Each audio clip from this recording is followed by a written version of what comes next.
जय माता लक्ष्मी। मित्रों, आज की इस वीडियो में हम आप सभी को मकर संक्रांति की व्रत कथा सुनाने वाले हैं। मित्रों, हमारे हिंदू धर्म में मकर संक्रांति एक विशाल त्योहार है। मित्रों, मकर संक्रांति के दिन भगवान सूर्य और भगवान शिव की पूजा की जाती है। मकर संक्रांति के दिन सूर्य देव की पूजा अर्चना करना बहुत शुभ माना जाता है। इस दिन सूर्य देव धनु राशि से निकलकर मकर राशि में प्रवेश करते हैं। इस दिन भगवान विष्णु की भी पूजा की जाती है। मकर संक्रांति शिव और माता पार्वती की विशेष पूजा की जाती है। मकर संक्रांति के दिन भगवान शिव की पूजा के लिए विशेष योग बनता है। मकर संक्रांति के दिन पूजा करने का तरीका: इस दिन सुबह जल्दी उठकर घर की सफाई करनी चाहिए। इसके बाद गंगाजल मिलाकर पानी से स्नान करना चाहिए। नहाने के बाद तांबे के लोटे में अक्षत, फूल और काला तेल डालकर सूर्य देव को आगे देना चाहिए। इस दौरान सूर्य देव के मित्रों का जाप करना चाहिए। मकर संक्रांति के दिन दान करने का भी विशेष महत्व होता है। चलिए अब हम आप सभी को मकर संक्रांति की एक पवन व्रत कथा सुनाते हैं। मित्रों, इस एक कथा को सुनने मात्र से गरीबी दूर हो जाती है और पति पत्नी के बीच एक दृढ़ संबंध बनता है और लड़ाई झगड़ा नहीं होता। तो मित्रों, अभी तक आप लोगों ने हमारे चैनल को सब्सक्राइब नहीं किया है तो कर लीजिए और कमेंट में जय माता लक्ष्मी जरूर कमेंट कर दीजिए। और साथ ही साथ आज के इस वीडियो में हम लोग यह भी जानेंगे कि 2025 में मकर संक्रांति 14 तारीख को मनाई जाएगी या 15 तारीख को। तो मित्रों, ज्यादा समय न लेते हुए कथा शुरू करते हैं। तो मित्रों, एक बार माता पार्वती प्रभु श्री शंकर जी से कहती हैं कि है प्रभु, मैंने देखा है कि पृथ्वी लोक पर लोग प्रत्येक वर्ष जनवरी यानी पौष की माह में खिचड़ी मतलब कि मकर संक्रांति बड़े ही धूमधाम से मनाते हैं। पृथ्वी पर लोग प्रत्येक वर्ष मकर संक्रांति क्यों मनाते हैं, इसकी कौन सी पौराणिक कथा है? और मैंने देखा है कि कुछ लोग पिछले वर्ष 14 जनवरी को मकर संक्रांति मनाई थे और कुछ लोगों ने 15 जनवरी को मकर संक्रांति मनाई थी। तो प्रभु, मुझे आपसे यह भी जानना है कि मकर संक्रांति क्यों मनाई जाती है और मकर संक्रांति 14 तारीख को मनाई जाएगी या 15 तारीख को मनाई जाएगी। साथ ही साथ मैंने यह भी देखा है कि लोग मकर संक्रांति के दिन प्रभु सूर्य देव की आराधना करते हैं।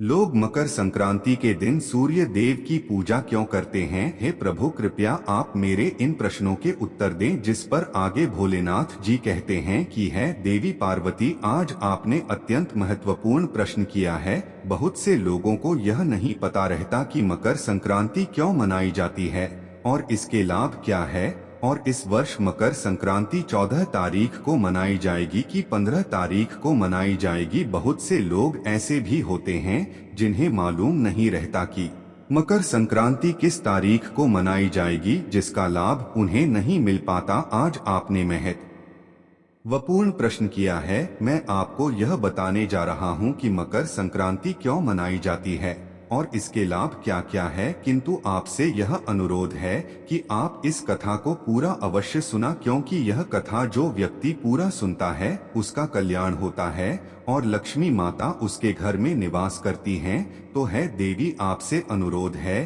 कि इस कथा को अवश्य पूरा सुनना। देवी पार्वती जी कहती हैं कि हे प्रभु, आप मुझे यह कथा सुनाइए, मैं पूरे मन से इस कथा को अवश्य सुनूंगी। साथ ही साथ यह लोग भी इस कथा को पूरा अवश्य सुनेंगे। आगे भोलेनाथ जी कहते हैं कि है देवी, मकर संक्रांति का पर्व हिंदू धर्म में विशेष महत्व रखता है। यह पर्व भगवान सूर्य को समर्पित है। मकर संक्रांति के दिन सूर्य देव मकर राशि में प्रवेश करते हैं, जिसे ज्योतिषीय दृष्टि से महत्वपूर्ण माना जाता है। इस दिन सूर्य दक्षिण से उत्तर की ओर अग्रसर होते हैं, जिसे उत्तरायण कहते हैं। इस दिन दान, स्नान और व्रत का विशेष महत्व बताया गया है। पौराणिक कथाओं और धार्मिक ग्रंथों में मकर संक्रांति के व्रत और पुण्य कार्यों का वर्णन मिलता है। मकर संक्रांति एक महत्वपूर्ण भारतीय पर्व है जिसे पूरे देश में विविधता के साथ मनाया जाता है। यह पर्व सूर्य के मकर राशि में प्रवेश करने और शीत ऋतु के समापन का प्रतीक है। यह उत्सव न केवल खगोलीय महत्व रखता है बल्कि सांस्कृतिक और आध्यात्मिक परंपराओं से भी जुड़ा हुआ है। इसे फसल के त्योहार के रूप में भी जाना जाता है, जब किसान अपनी नई फसल का उत्सव मनाते हैं और भगवान सूर्य को धन्यवाद देते हैं। आगे भोलेनाथ जी कहते हैं कि है देवी, मैं आपको एक कथा सुनाने जा रहा हूँ जो कि मकर संक्रांति से प्रेरित है। देवी पार्वती जी कहती है कि प्रभु आप वह कथा सुनना आरंभ कीजिए। भोलेनाथ जी वह कथा सुनना आरंभ करते हैं और कहते हैं कि कई वर्षों पहले भारत के एक गांव में एक किसान का परिवार रहता था। इस परिवार में रामू और उसकी पत्नी गीता अपने 2 बच्चों के साथ रहते थे। रामू एक मेहनती किसान था जो पूरे साल अपनी फसल के लिए कड़ी मेहनत करता था। हर साल जनवरी के मध्य में जब सूरज मकर राशि में प्रवेश करता तब वह दिन उनके लिए विशेष होता। गांव के बुजुर्ग कहते थे कि मकर संक्रांति का दिन भगवान सूर्य की विशेष कृपा का प्रतीक है। उस दिन सूर्य उत्तरायण होता है, यानी धरती पर दिन लंबे होने लगते हैं। इस खगोलीय परिवर्तन का अर्थ था कि सर्दी कम होगी और दिन की गर्मी फसलों के लिए लाभकारी होगी। रामू के पिता ने उसे सिखाया था, यह समय नई शुरुआत का है। फसलों के लिए भगवान सूर्य को धन्यवाद देना न भूलना। यह परंपरा उनके परिवार में पीढ़ियों से चली आ रही थी। उस साल मकर संक्रांति का उत्सव खास था। रामू की फसल बहुत अच्छी हुई थी और गांव में हर तरफ खुशहाली का माहौल था। गीता ने गुड़ और तिल से बने लड्डू तैयार किए जो संक्रांति के दिन का विशेष पकवान था। तिल और गुड़ का महत्व समझती हो गीता? रामू ने मुस्कुराते हुए पूछा। गीता ने जवाब दिया, हाँ, यह हमारे रिश्तों में मिठास लाने और ठंड से बचने का प्रतीक है। गांव के सभी लोग घरों को सजाने, पतंग उड़ाने और उत्सव की तैयारियों में जुट गए थे। मकर संक्रांति पर पतंगबाजी का विशेष महत्व था क्योंकि यह आसमान में नई उम्मीदों और सपनों का संकेत देता है। मकर संक्रांति के दिन सुबह जल्दी उठकर रामू और उसका परिवार गंगा नदी में स्नान के लिए गए। वहां वे भगवान सूर्य को अर्घ्य अर्पित करने के बाद पूजा में शामिल हुए। यह कहा जाता है कि इस दिन गंगा में स्नान करने से सारे पाप धुल जाते हैं और जीवन में सुख शांति आती है। पूजा के बाद रामू ने गांव के मंदिर में अन्न और कपड़ों का दान किया। यह विश्वास था कि इस दिन किया गया दान 100 गुना फल देता है। शाम को गांव के लोग एक जगह इकट्ठा हुए। हर घर से तिलगुड़ के लड्डू और पारंपरिक व्यंजन लाए गए। सभी ने मिलकर खाना खाया और एक दूसरे को शुभकामनाएं दी। यह त्योहार हमें एकता का पाठ पढ़ाता है। गांव के मुखिया ने कहा, हम सभी को अपने मतभेद भुलाकर एक दूसरे की मदद करनी चाहिए। गांव के बच्चों ने पतंग उड़ाई और पूरा आसमान रंग बिरंगा हो गया। यह दृश्य उत्सव का चरम था। आगे महादेव जी कहते हैं कि है देवी पार्वती, मकर संक्रांति का संदेश यह है कि मकर संक्रांति न केवल खगोलीय घटना है बल्कि यह धर्म, विज्ञान और प्रकृति के अद्भुत समन्वय का प्रतीक है। यह त्योहार हमें सिखाता है कि नई ऊर्जा के साथ जीवन में आगे बढ़े, अपनी मेहनत और ईमानदारी से सफलता हासिल करें और जरूरतमंदों की मदद करें। रामू और उसके परिवार के लिए यह दिन न केवल खुशियों से भरा था बल्कि उनके विश्वास और आस्था को भी मजबूत करता था। उन्होंने प्रण लिया कि वे हर साल इस पर्व को और उत्साह से मनाएंगे। इस तरह मकर संक्रांति का यह त्योहार हमें सूर्य की अनंत कृपा और जीवन में सकारात्मकता का महत्व समझाता है। यह कहानी मकर संक्रांति के ऐतिहासिक, खगोलीय और सांस्कृतिक महत्व को दर्शाती है। आगे महादेव जी कहते हैं कि है देवी, मैं अभी आपको एक कथा बताया है। अब चलिए मैं आपको कुछ ऐसी कथाएं बताता हूं जो हमें बताएंगे कि मकर संक्रांति में हमें क्या करना चाहिए और क्या नहीं करना चाहिए, और ऐसी कौन कौन सी कथाएं हैं जो मकर संक्रांति के दिन हुई थी। आगे महादेव जी उन कथाओं को सुनना प्रारंभ करते हैं और कहते हैं कि है देवी, हमारी पहली कथा सूर्य देव और शनिदेव की कथा है। एक बार जब सूर्य देव अपने पुत्र शनिदेव से मिलने मकर राशि में प्रवेश करते हैं, यह दिन पिता पुत्र के संबंध सुधारने का प्रतीक है। इसे पारिवारिक मेलमिलाप और संबंधों को मजबूत बनाने का समय माना जाता है। दूसरी कथा भीष्म पितामह की कथा है। महाभारत में भीष्म पितामह ने सूर्य के उत्तरायण होने तक अपनी मृत्यु टाल दी थी। मकर संक्रांति से सूर्य उत्तरायण हो जाता है जिसे आत्मा की मुक्ति और स्वर्ग की प्राप्ति के लिए सबसे शुभ समय माना जाता है। और तीसरी कथा सूर्य यह देव और कर्ण की कथा की है। महाभारत के कर्ण ने सूर्य देव की घोर तपस्या की और उनकी कृपा से कवच कुंडल प्राप्त किए। कर्ण अपनी दानशीलता और सूर्य देव के प्रति निष्ठा के लिए प्रसिद्ध हैं। मकर संक्रांति उनकी भक्ति और सूर्य की कृपा का प्रतीक है। चौथी और आखिरी कथा है भगवान विष्णु और असुरों की कथा। भगवान विष्णु ने इस दिन असुरों का वध कर बुराई पर अच्छाई की जीत का संकेत दिया। यह दिन सूर्य देव की कृपा से धर्म और सत्य की विजय का प्रतीक है। मकर संक्रांति पर सूर्य देव की पूजा मुख्यतः उनकी कृपा, ऊर्जा और जीवनदायिनी शक्ति के लिए की जाती है। यह दिन खगोलीय, धार्मिक और आध्यात्मिक दृष्टिकोण से अत्यधिक शुभ है, जिससे समृद्धि, स्वास्थ्य और आध्यात्मिक उन्नति प्राप्त होती है। आगे महादेव जी कहते हैं कि है देवी, अब मैं आपको मकर संक्रांति की कुछ जानकारी देने जा रहा हूँ। इसके पश्चात मैं आपको बताऊंगा कि 2025 में मकर संक्रांति 14 तारीख को मनाई जाएगी या 15 तारीख को मनाई जाएगी। महादेव जी आगे बताना प्रारंभ करते हैं कि हमारी हिंदू संस्कृति में हर पर्व, उत्सव, पूजा पाठ, व्रत इत्यादि बहुत ही प्रमुख और महत्वपूर्ण संस्कार माने जाते हैं। हिंदू पंचांग में लगभग हर महीने में है कोई ना कोई उत्सव, व्रत, त्योहार अवश्य होते हैं और इन सभी व्रत, उत्सव व त्योहारों को मनाने के पीछे कोई न कोई शास्त्रीय और वैज्ञानिक कारण भी जरूर होते हैं। यह सभी त्योहार समय, काल, तिथि और स्थान को ध्यान में रखते हुए मनाए जाते हैं, जो हमें जीवन जीने की सही शिक्षा देते हैं। मकर संक्रांति यह पर्व वर्ष का पहला पर्व होता है। जनवरी महीने में यानी हिंदू पंचांग के अनुसार पौष मास में मनाए जाने वाला यह पर्व हम भारतीयों के एक विशेष आराध्य देवता सूर्य देव को समर्पित है और उनसे बहुत अधिक जुड़ा हुआ है। भारत में अनेक लोगों की सूर्य देवता में विशेष श्रद्धा होती है और वह प्रतिदिन नियमित रूप से सूर्य देव की पूजा करते हैं। इसलिए सूर्य देवता उपासकों के लिए यह पर्व खास महत्व रखता है।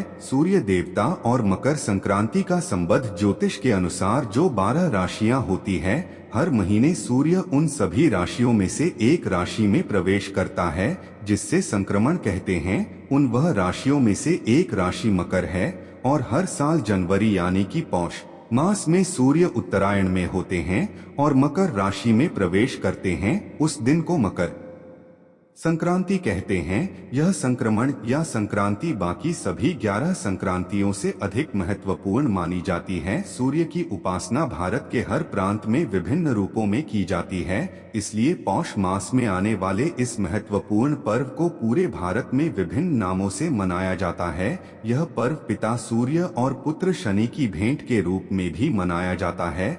जैसा कि हम जानते हैं, हमारे त्योहार और उसे मनाए जाने के तरीके से जुड़ा हुआ कोई ना कोई वैज्ञानिक और शास्त्रीय आधार जरूर हुआ है। तो संक्रांति के पर्व को मनाने के पीछे भी कई कारण है। संक्रांति के आसपास तिल और गुड़ का विशेष रूप से सेवन किया जाता है, जो कि संक्रांति का पर्व ठंड के मौसम में आता है और इन दिनों में शरीर को आवश्यकता होती है कुछ ऐसा आहार लेने के लिए। उनको शरीर को गर्म रखिए और तिल और गुड़ दोनों ही गर्म प्रकृति के होते हैं। संक्रांति के दिन तिल का सेवन करना और तिल का दान करना भी बहुत अच्छा माना जाता है, क्योंकि तिल सूर्य और शनि दोनों ही देवताओं की प्रिय वस्तु है। ऐसा क्यों है, इसकी कहानियां सुनी होंगी।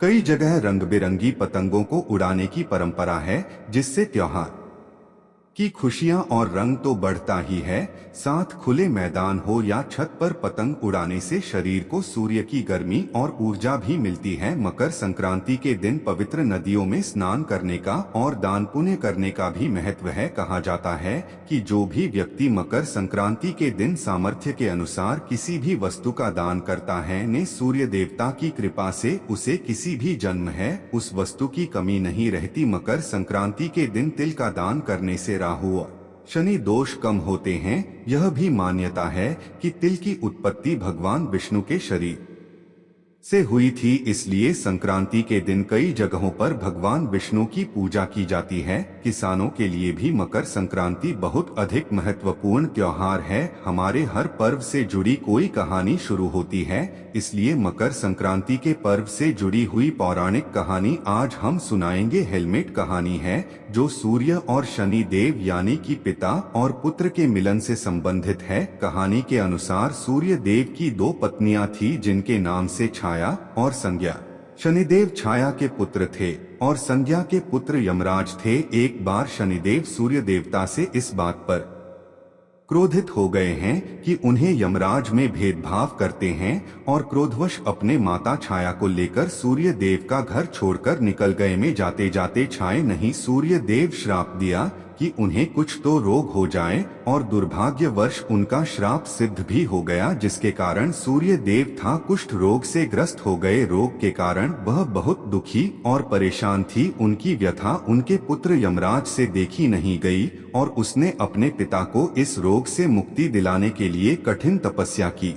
उनकी तपस्या सफल हुई और सूर्य देवता रोग से मुक्त हो गए, परंतु वे अपने पुत्र शनि से इस तरह नाराज थे कि उन्होंने शनिदेव की राशि यानी कि उनका घर अर्थात उनके कुंभ को जला दिया। उनका घर यानी कुंभ का जल जाने पर शनिदेव और उनकी माता का जीवन कष्टमय हो गया था। उनके हाल बहुत खराब हो गए थे। यमराज से हम दोनों के कष्ट देखे नहीं गए। उन्होंने सूर्य देवता को बहुत समझाया, तब जाकर है सूर्य देव का क्रोध शांत हुआ और वे अपने पुत्र से मिलने उसके घर यानी कुंभ में गए, जो कि पूरी तरह जल चुका था। सब कुछ जल जाने पर भी तिल का तेल यह बची हुई एकमात्र वस्तु थी, इसलिए पिता का स्वागत शनि देव ने तिल के तेल से किया, जो सूर्य देवता की अति प्रिय वस्तु थी। पुत्र के स्वागत से सूर्य देवता अत्यधिक प्रसन्न हुए और उन्होंने शनिदेव को आशीर्वाद दिया कि शनिदेव जब मकर राशि में प्रवेश करेंगे, जो कि शनिदेव का दूसरा घर है, तब उनका घर धन धान्य से परिपूर्ण हो जाएगा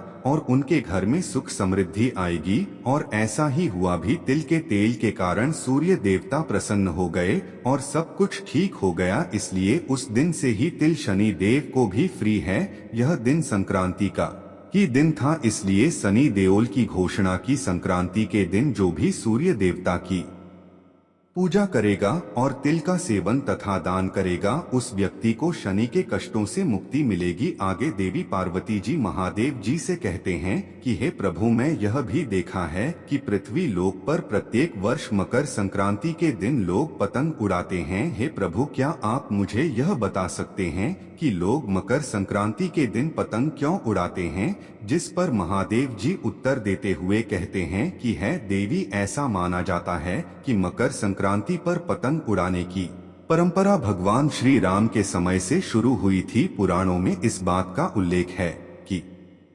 मकर संक्रांति के दिन पहली बार श्री राम ने पतंग उड़ाई थी, जो कि इंद्रलोक में चली गई थी। इंद्रलोक में यह पतंग इंद्र के पुत्र जयंत की पत्नी को मिली थी। जब पतंग लेने हनुमान जी स्वर्ग पहुँचे तो जयंत की पत्नी ने श्री राम से मिलने की इच्छा जताई, जिस पर श्री राम ने हनुमान से संदेश भिजवाया कि वह उनसे चित्रकूट में आकर मिल सकती हैं। इससे उनकी भगवान श्री राम से मिलने की मनोकामना पूरी हो गई। तो ऐसी मान्यता है कि यदि आप अपनी मनोकामना पतंग पर लिखकर पतंग को उड़ाते हैं तो आपकी मनोकामना पूर्ण होती है। आगे देवी पार्वती जी कहती है कि हे प्रभु, अब आप मुझे यह बता दीजिए कि इस वर्ष मकर संक्रांति 14 तारीख को मनाना शुभ है या 15 तारीख को मनाना शुभ होगा? जिस पर महादेव जी कहते हैं कि है देवी, मकर संक्रांति 2025 में 14 जनवरी को मनाई जाएगी। हिंदू पंचांग के अनुसार इस दिन सुबह 9:03 बजे सूर्य धनु राशि से मकर राशि में प्रवेश करेंगे, जिसे मकर संक्रांति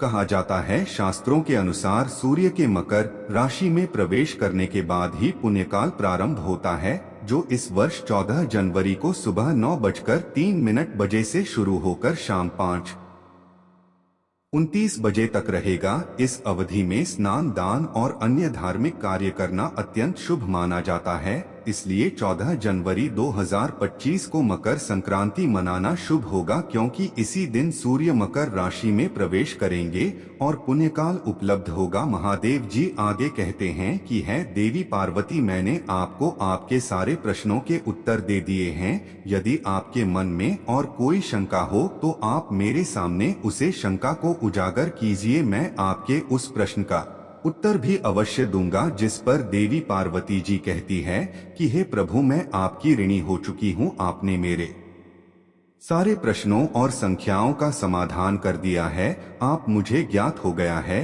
कि मकर संक्रांति क्यों मनाई जाती है और मकर संक्रांति में सूर्य देव की पूजा क्यों की जाती है। साथ ही साथ मुझे यह भी ज्ञात हो गया है कि इस वर्ष मकर संक्रांति 14 जनवरी को ही मनाई जाएगी। आगे महादेव जी कहते हैं कि है देवी, आपको यह स्मरण रहे कि जिन लोगों ने भी इस वीडियो को पूरा देखा है वह लोग याद करके गरीबों और दुखियारों की मदद करें, साथ ही साथ बेजुबान जानवरों की भी रक्षा करें। और साथ ही मित्रों, इस त्योहार में आपसी संबंध मजबूत होता है और पति पत्नी के संबंध भी ठीक प्रकार से चलते हैं, परिवार खुशियों से भरा रहता है। तो मित्रों, ये कथा आपको अवश्य पसंद आई होगी। और मित्रों, इस कथा को यहाँ तक देखने के लिए धन्यवाद। मित्रों, कमेंट में जय माता लक्ष्मी जरूर कमेंट कर देना। तो मित्रों, मिलते हैं किसी अन्य कथा के साथ। धन्यवाद।